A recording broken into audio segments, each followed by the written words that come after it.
ഇന്നത്തെ കഥ തുടങ്ങിയാലോ? കഥയുടെ പേര് ഒരു വറ്റാത്ത വിശപ്പ്.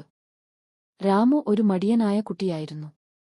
കളിച്ചും ഉറങ്ങിയും ടിവി കണ്ടുമിങ്ങനെ ദിവസങ്ങൾ തള്ളിനീക്കാൻ അവന് വലിയ ഇഷ്ടമായിരുന്നു.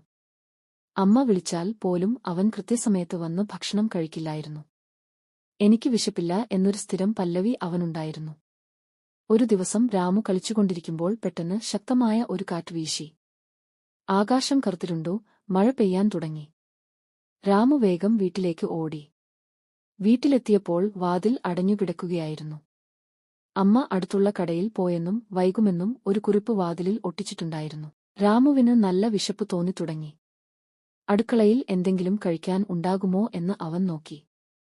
റൊട്ടിയും കുറച്ച് കറിയും അവിടെ ഉണ്ടായിരുന്നു. അവൻ വേഗം കഴിക്കാൻ തുടങ്ങി. ആദ്യത്തെ ഉരുള വായിൽ വെച്ചപ്പോഴാണ് അവനത് ഓർത്തത്. ഇത്രയും രുചിയുള്ള ഭക്ഷണം അവൻ ഇതിനു മുൻപ് കഴിച്ചിട്ടേയില്ല. അവൻ ആർത്തിയോടെ കഴിച്ചു. വയർ നിറഞ്ഞപ്പോഴാണ് അവന് ഭക്ഷണത്തിന്റെ വില മനസ്സിലായത്. അമ്മ ഉണ്ടാക്കുന്ന ഓരോ വിഭവത്തിനും എത്രത്തോളം സ്നേഹവും കഷ്ടപ്പാടുമുണ്ടെന്ന് അവൻ ഓർത്തു.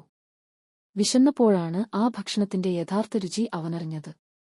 അന്നുമുതൽ രാമു കൃത്യസമയത്ത് ഭക്ഷണം കഴിക്കാൻ തുടങ്ങി. അമ്മയുടെ ഭക്ഷണത്തിന്റെ വില അവന് മനസ്സിലായി. വിശപ്പിന്റെ വിലയറിഞ്ഞ രാമു അന്നുമുതൽ ഒരു ഭക്ഷണവും വെറുതെ കളഞ്ഞില്ല. ഗുണപാഠം: ഭക്ഷണം വിലപ്പെട്ടതാണ്. വിശക്കുമ്പോഴാണ് അതിന്റെ യഥാർത്ഥ രുചി അറിയുന്നത്.